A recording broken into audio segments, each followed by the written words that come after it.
For this project, we're going to make a game that is like the Flappy Bird game. You've probably played this one, where you have this endless kind of game where you're dodging obstacles.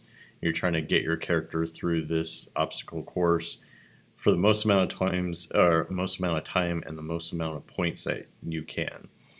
And so what we're going to do is we're going to create a new project. I'm going to call this Mobile Endless Game. I'm going to target my desktop. I'm going to get my settings set to 2D, and I'm going to go ahead and click Create. Once the project is open, what we're going to do is we're going to import the package. So I'm going to say Import Custom Package. You want to locate wherever that package would be. So in my case, it's going to be under my Downloads. There's the package. I tell it to import, and we'll bring in everything there. So we have a bunch of sprites in here. We have our background, which will be repeating. We have our grass or ground, which will be repeating. We have our plane. You can see 3 different frames here of animation. We'll get that animated. And we have a peak that'll come up, as well as peaks that will come down. All right. So I'm going to create some folders here for my project. I'm going to need a prefabs folder. Let's see, scenes and sprites. We'll add more folders as we need them. For right now, I think we might just need those ones. All right, what we're going to do is going to change all of these sprites in here to indeed be sprites. They're not sprites just yet. They're just default textures. What we're going to do is we're going to select all of these, click this texture type drop down, and set it to Sprite, 2D, and UI. And then click Apply. All right. So now these will act as sprites. We can see these arrows next to these assets here. I'm going to drag and drop my background here into my hierarchy. We're going to ensure that gets zeroed out, so it is right there. And what we're going to do is we're going to adjust our camera. Other projects we've done up till now, we've adjusted the size of, in this case, the sprite to fit our camera. This time we're going to adjust our camera to fit our sprite. The first thing we want to do is we want to make sure we're on the correct aspect. So I'm going to click this drop down and set it to 16 by 9. Again, this is called the mobile endless game. So if we're trying to fit a mobile platform, we're looking at 16 by 9. So I'm going to select my main camera. And over here, I'm going to set the size of the main camera here to 2.2. And you'll see that here in my scene, that is almost perfect. It's right where we want it to be. All right. And so again, we just used our camera size to adjust what that camera is currently rendering. The higher the number, the further the camera's out. The lower the number, the more focus it's in. All right. So let's go ahead and save our scene right here. I'm going to do File, Save As. I'll call it Gameplay. And I'm going to put that into my Scenes folder. All right. So we'll eventually have prefabs that will pop out. We will also have animations. So I'm going to create a folder called Animations. And what we're going to do is in our sprites folder, we're going to select this blue plane 1, 2, and 3 as such. Now, Unity is pretty nice in how it can create different assets and streamline workflow. In this case, if we have a number of sprites that have a sequential order here, so like 1, 2, and 3, and they all have the same name, what we can do is, with all of them selected, we can drag and drop them into the hierarchy at the same time. And you can see it says multiple here. So once I let go, what Unity is recognizing is there are 3 different sprites with different names, but they're all of a common sprite size. So it's assuming we want to make an animation out of all 3 of these. So rather than open up the animation, creating animations that way, dragging and dropping things into timelines, we can do it this way. And so what we're going to do is we're going to target our animations folder to make sure it gets put in there. And I'm going to name this animation plane flying and click save. And so when I look at my animations folder now, I have an animator set up here for me. It's named after the asset that I brought in, at least the topmost sprite. And I have the actual animation of plane flying, which is this guy right here. So pretty nice for us to do that sort of thing. And we can't see our plane. This has to do with an order in order in layer. So if we select our plane blue flying and set the order in layer to 1, it'll render it out in front. What we can do now is we can go ahead and press play. And what we should see is that animation of that airplane going. All right, so I'm going to go ahead and rename this object here to just plane, capital P. And I'm going to change the scale because it's quite large for the scene right now. So I'm going to make it 0.5 on the X and Y, a little bit smaller. And I'm going to get it to its starting position. I'm going to leave it in the center vertically, but horizontally I'm going to make it negative 2.5. Move it off to the left there. All right, I'm going to save my scene. Okay, so the next step is we're going to start scripting this. I'm going to script out the background to repeat itself over and over again. So I'm going to create a folder for my scripts. And I'm going to create a script called repeating background.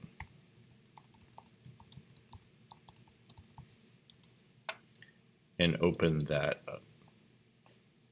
Inside of the script, I'm going to give myself some space here. And what I'm going to do is I'm going to create what's called a tooltip. And you've seen tooltips before. If you hover over certain items, you'll see that little helper comes up. In this case, you can see it says specify the draw mode for the sprite. That's a tooltip. And so I can show you how to create a tooltip. What I'm going to do is I'm going to put some box braces and I'm going to start typing out tooltip. And what will happen is it's going to ask me what do I want to put in there as the actual tooltip. I'm going to say how fast should this object move.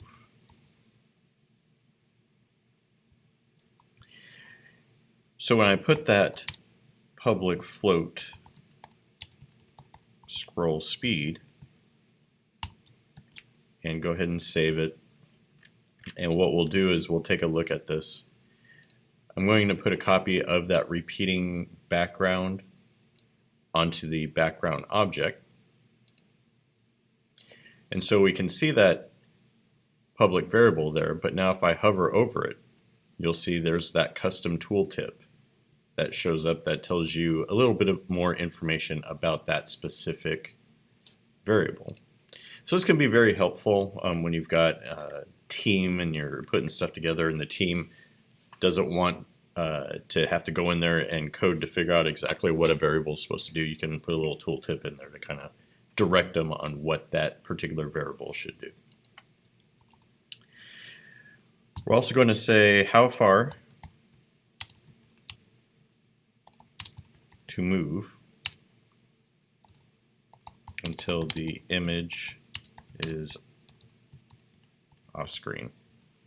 So I'll hold that in a, I don't know what that was, public. And I'm going to put this keyword in const. It stands for constant or consistent. It's going to keep that variable the same as we move from scene to scene. So I'm going to say float scroll width going to set that to 8. 8. There we go. All right. And the way that reads is that's going to be my background width, and that's pixels per unit.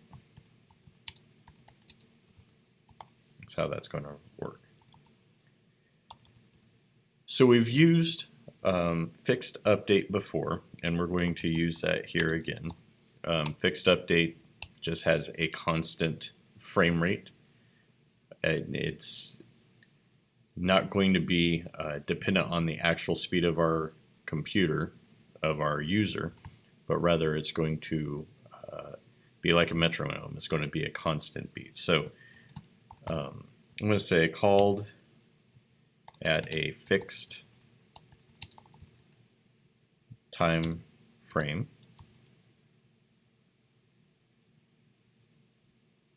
Right. So what we want to do is we want to grab the current position. I'm going to hold that in a vector 3 called POS for position, and that is the transform.position of my background. And we want to move the object a certain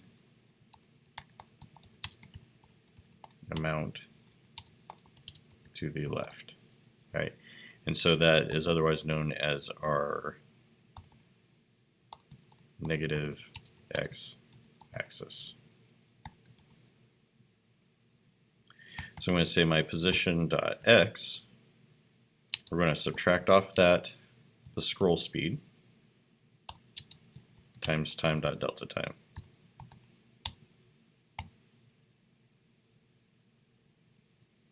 And we want to check if the object is fully off screen. What I'll say is if my transform.position.x becomes less than the negative value of my scroll width, what we're going to do is we're going to call a method in there. And we'll call that method here in a moment, but let's write it here. What I want to do is I want to write a method that's called whenever the object goes completely off screen. I'm going to put the keyword protected and then virtual, which means that we can override this at some point. And you'll see how that works here in a little bit. The name of this method would be off screen, and we're going to reference a vector 3 position. And so the method is going to move the object to be off screen to the right. So I'm going to say my position.x, I'm going to add to it 2 times the scroll width.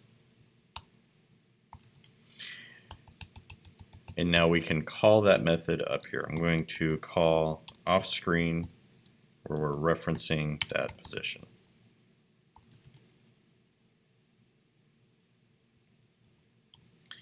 And if not destroyed, set the new position. So the transform.position is going to be equal to that new position, which will be off screen, so that can cycle through again.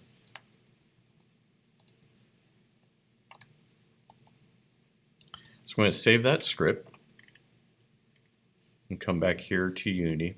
Our background does have a copy of that script. For our scroll speed, I'm going to go ahead and put a value of 2 in there.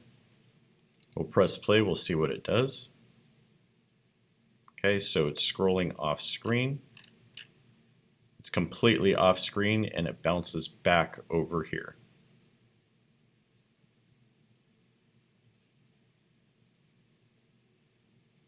So we are good to go on this one here.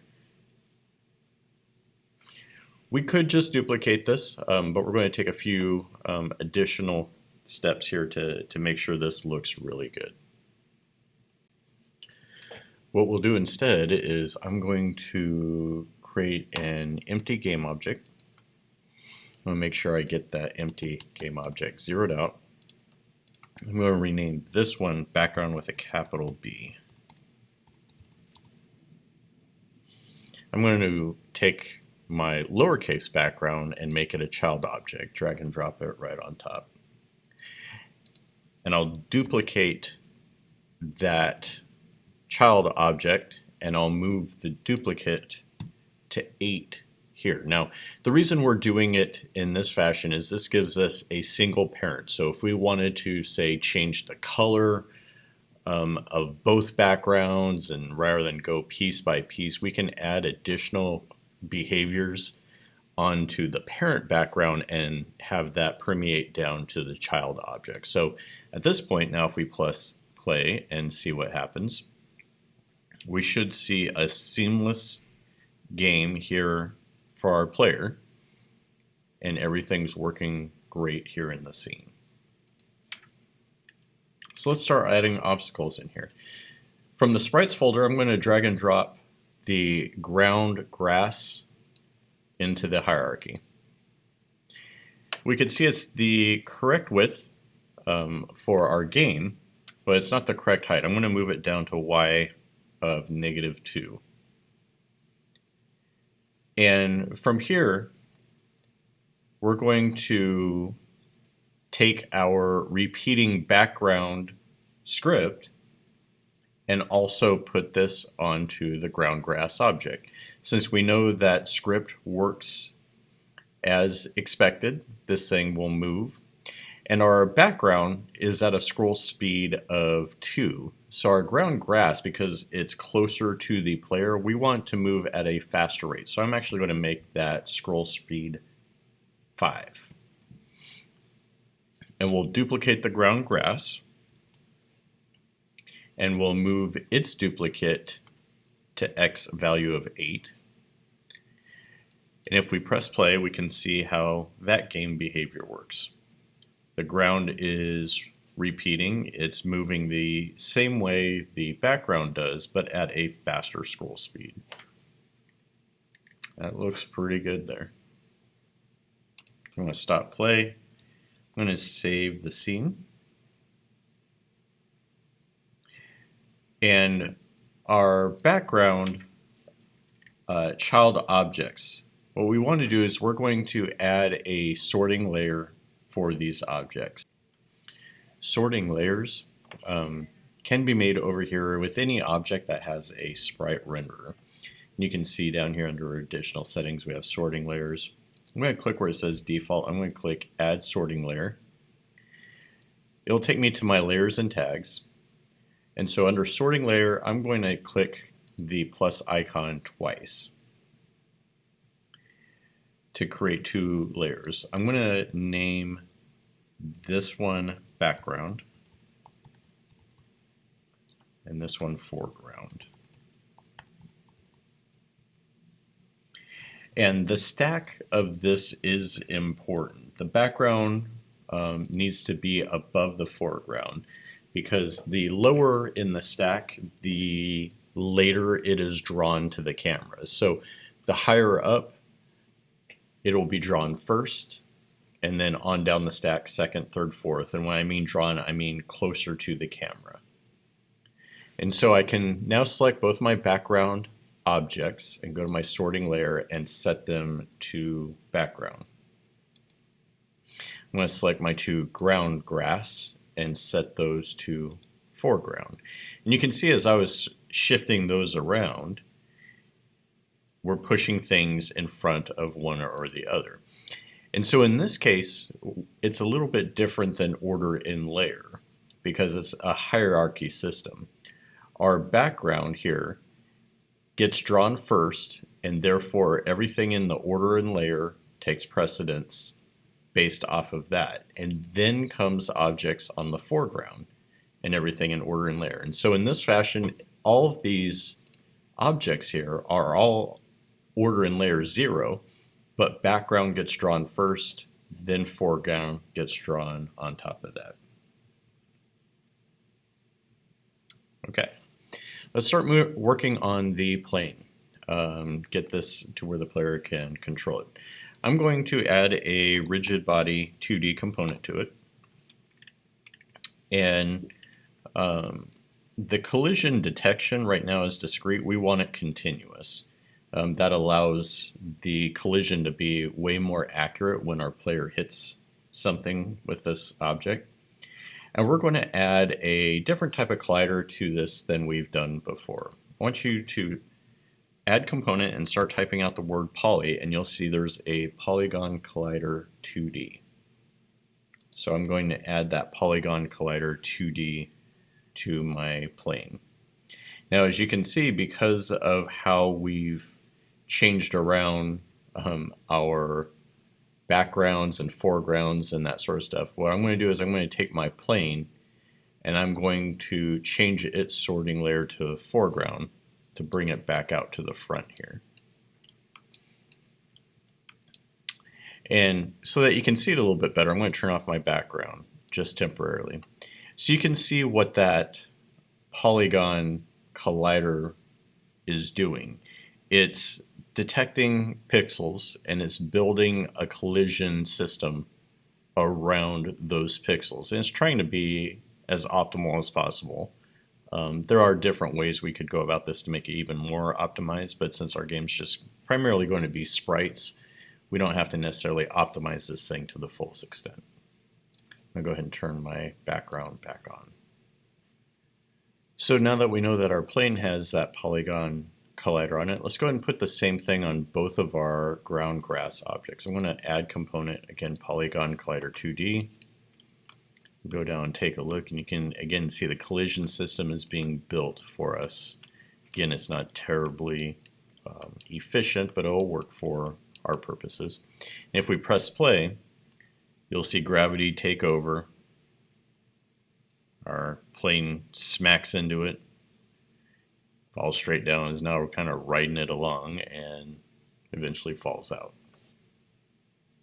So, kind of humorous there. Let's save the scene and let's create our script to be able to control that plane rather than just watch it crash right into the ground. I'm going to create a new script called player behavior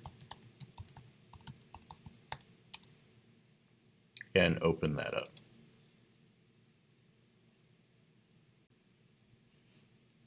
Inside of our player behavior script, what I'm going to do is start adding some stuff in here. We'll add a tooltip. And for this one, we're going to say the force, which is added when the player jumps. And so I'll make a public, and we'll hold this in a vector 2, since it's a 2D game. When dealing with forces, we're only concerned with the X and Y. I'm going to call this jump force. And we will assign that a new vector 2. We don't want it jumping forward or backwards unless you want to customize your game in such a way. But for the Y value, I'm going to add 300. Now, to use this sort of script, I'm going to add something new up here above the public class. What we can do is create requirements on the script for it to run. If we're talking about jump forces in vector 2, where we're going to start adding force on this character, we're implying every time we talk about force that this object should have on it a rigid body in some fashion, either 2D, 3D, depending on our game. And so what I want to do is I want to account for that. So I want you to check out my screen here, and you don't need to necessarily do this. So what I'm going to do is I'm going to remove this rigid body 2D. And what I'm going to do is back here inside of the script, I'm going to say that this script requires a rigid body 2D. So I'm going to say require component, and I'm going to say type of, I'm going to say inside of this rigid body 2D. So I'm saying that my player behavior script must have a rigid body 2D component for it to work. And so going back here, my plane, like I said, I removed that rigid body 2D, but watch what happens when I put my player behavior script onto that object. It automatically adds the rigid body for me because it knows, based off of the code I put in there, it has to have that component. And in fact, if I try to remove this, I get an error because it's saying my player behavior script has to have that rigid body 2D for it to work. So that's what this require component type of line will do. If you did do those steps with me and you remove that rigid body, remember you gotta change that back to continuous on that collision detection. Okay, so back here in the script, let's go ahead and keep coding this up. I'm going to keep adding variables. I'm going to say if we have been hit, we can no longer jump. I'm going to hold that in a private bool, and I'm going to call that been hit. And then we're going to make a reference to our rigid body. So I'm going to say private rigid body 2D, and for short I'm just going to call it RB2D for our rigid body 2D. So inside of start, been hit should be false because the player should be playing the game. And I'm going to get that component. So RB2B equals get component rigid body 2D.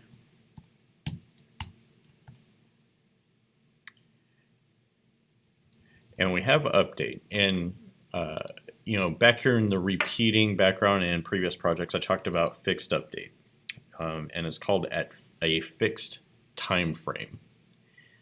I'm going to show you a different type of update that's available through Unity. Above update, I'm going to push this down, and I'm going to say void late update. And late update runs after the update cycle. All right, so if we're looking at order of precedence, update runs all of its stuff, and then late update would run its section of code. And there's a reason we're putting this stuff inside of late update. What we want to do is we want to check if we can jump as long as we have not been hit yet. All right, so update will eventually take care of other stuff in other scripts, and late update, what we want to do is see if we have not been hit yet. So I'm going to say if input dot, I'm going to say get key up. We're looking for the spacebar. Or I'm going to add a different way of working this. I'm going to say if input dot get mouse button down, and we're going to look at our left mouse button, which is going to be 0. So if the player presses the spacebar or left mouse button and they have not been hit, we're going to do something. Okay, so I'm going to encapsulate that section right here inside. So what this whole section here is basically saying is that our mouse button or our spacebar is working as its own section. It can be either one or these, but it also must not have been hit. So these would only work if our player has not yet been hit. So if that's the case, and the player presses the spacebar and hasn't been hit, or the left mouse button hasn't been hit, what we want to do is we want to reset the velocity and then jump. The reason we're resetting the velocity each time the player clicks is otherwise we would keep adding force to this rigid body and eventually be taken off through the top of our screen like a rocket with a lot of force. So every time they press it, we want to zero out the velocity of our rigid body. So I'm going to say RB2D dot velocity is equal to that vector 2 dot 0, which will basically take this jump force right here, which again, every time they press their button, we're going to add 300 units of force. But every time they press it, we're going to go back down to 0, and then we're going to add jump force back to it. So I'm going to say RB2D dot add force, that jump force variable, those 300 units on the Y.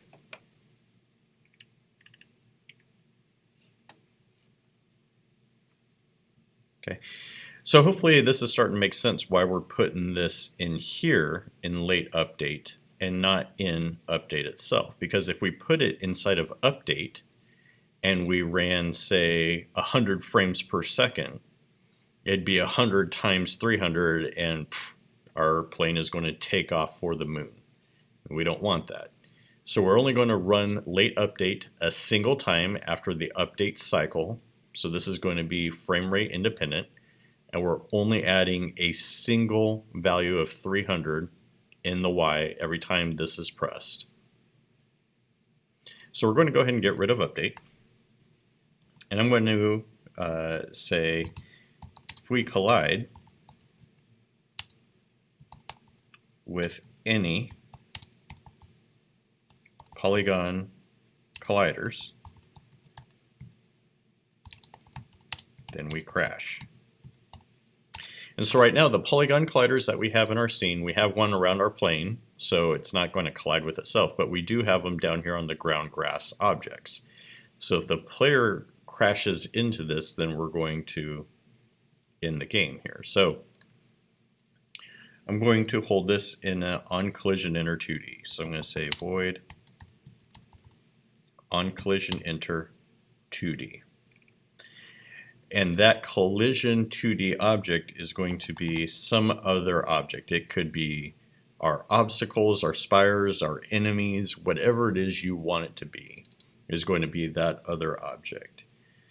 And so no matter what we hit, if we collide with something, we have now been hit.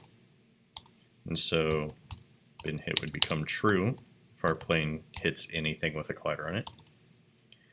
We want to turn off our engine, so the animation of the plane should no longer run. So what we're going to do is we're going to get our component animator.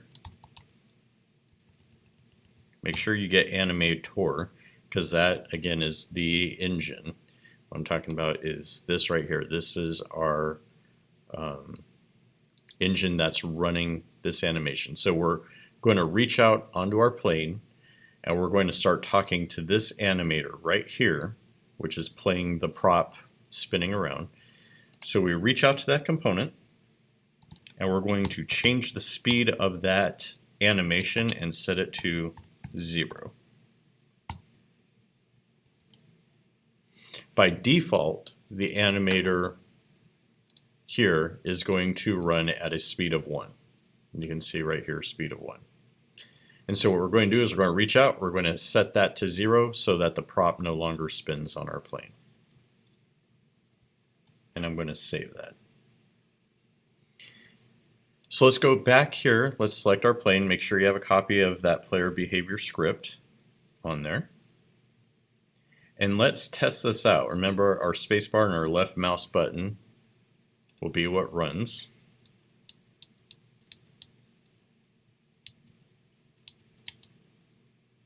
Alright, it's looking good. Spacebar is getting my plane going. Left mouse button keeps it aloft as well. Awesome. Alright, so right now there's a lot of kind of loft or a lot of float in there. We can start adjusting our rigid body and start monkeying around with the gravity scale down here. But there's a much more efficient way to work with gravity if we're talking about world space gravity versus a single object. In this case, yes, we are working with a single object, but you're going to eventually customize this game, which means you might have to come in and start monkeying around with the gravity scale here. What we're going to do is we're going to make this thing much more reactive. We're going to go to our project settings.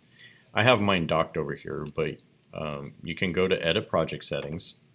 And what we're going to do is we're going to look at the Physics 2D.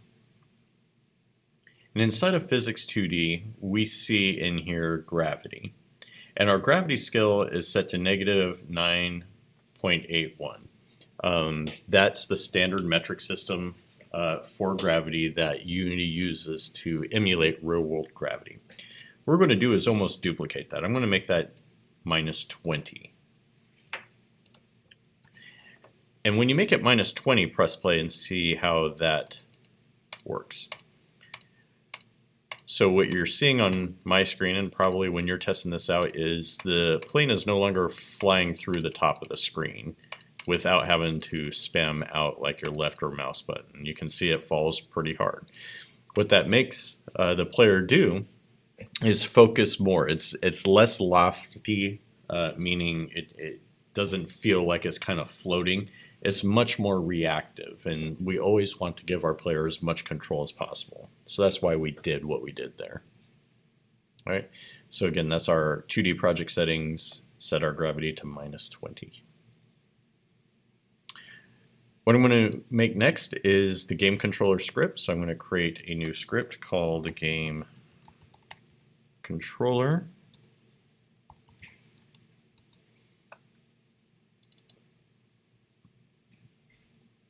We'll open that up in Visual Studio. Game controller, we're going to, through our game controller, show the player their time. So I'm going to say using uniengine.ui. And then what we're going to do is we're going to hide some public stuff in our script. If we were to put anything public, so put this in. If I say public static float and I call this speed modifier, this public variable is going to show up over here in our inspector once we attached it to an object. Well, what we can do is we can make this public so that other scripts can access it, but we don't have to look at it in the inspector. The way we're going to do that is in box braces, I'm going to put hide in inspector. And so what that does is it hides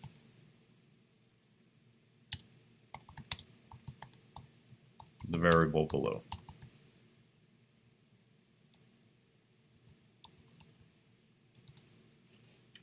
All right, so we're going to hide this object and to just kind of do a quick proof of concept. Let's go ahead and make our game controller. I'm going to come back here. I'm going to create an empty game object. I'm going to call this game controller. I'm going to put the game controller script on there. And you can see I've saved the script and you don't see that public variable in there. So continuing on, I'm going to make a header section. Covered this in a previous class as well. This helps us optimize and organize our inspector when team members are going to be using this. So I'm going to set this header for obstacle information.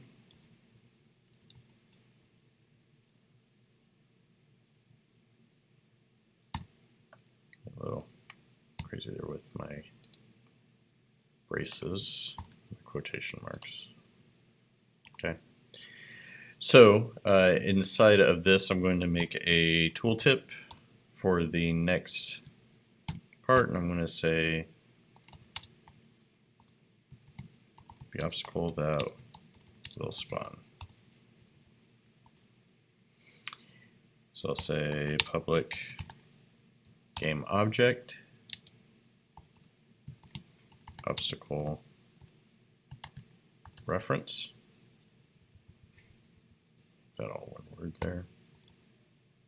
I'm going to make another tooltip, and this will be the minimum y value used for the obstacle. So I'm going to make a public float, call this obstacle min y, assign a value of negative 1.3. Make another tooltip, maximum y value used for the obstacle.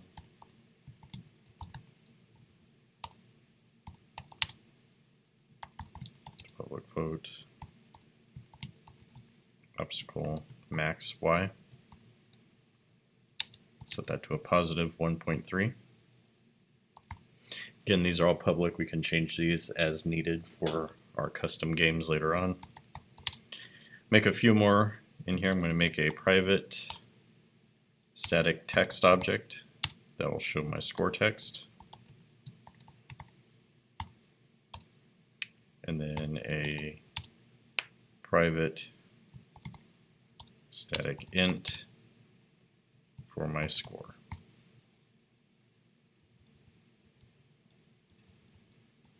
Inside of start, I'm going to set my speed modifier equal to 1. I'm going to set my score to 0.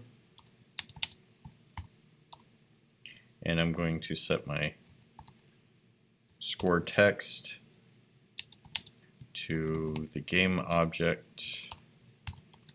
We want to find the object called score text, and specifically get the component text object, or text component rather.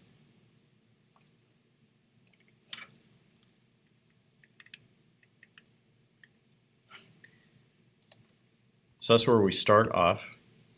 And next we want to start creating obstacle. Create obstacle. And initialize the position.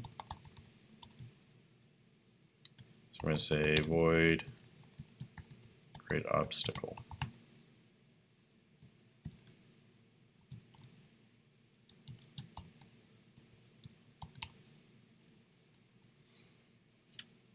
And so what we want to do is we want to spawn the obstacle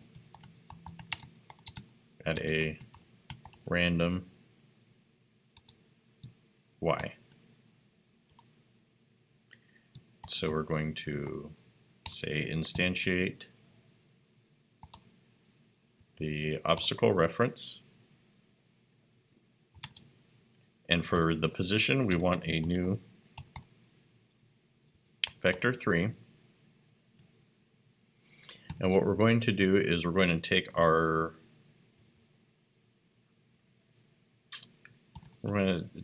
repeating background script, and specifically its scroll width. That'll be the X position. And what we're going to do is we're going to pick one of these random positions for the Y value. So I'm going to say random dot range, where we take our obstacle minimum y, our obstacle maximum y. And then for the Z, it's just going to be 0. And for the rotation, I'm going to set a default rotation of quaternion.identity.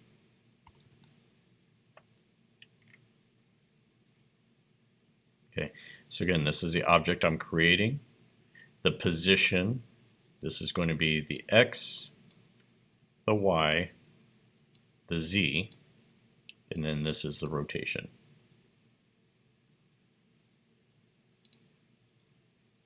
All right.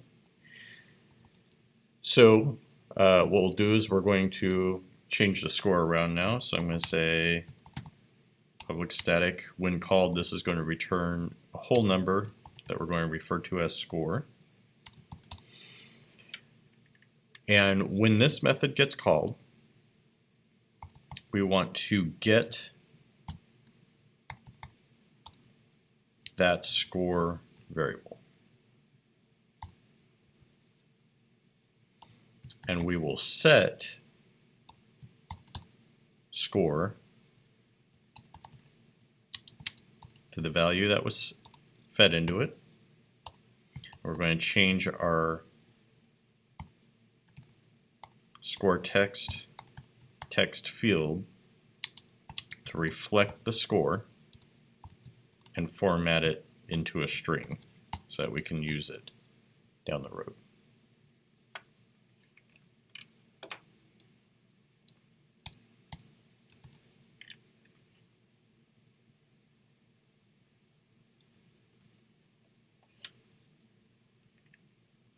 All right, so we're going to save that script. We already have a copy of our game controller script on our game controller object. By the way, our game controller should be zeroed out. And here are our values. Now we haven't made any obstacles yet. We will here in a little bit.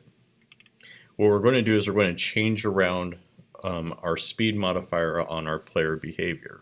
So if we go back here to our player behavior and we crash into something, after we've been hit, we want to make sure that the game stops. So I'm going to say game controller dot speed modifier. We're going to set that to 0.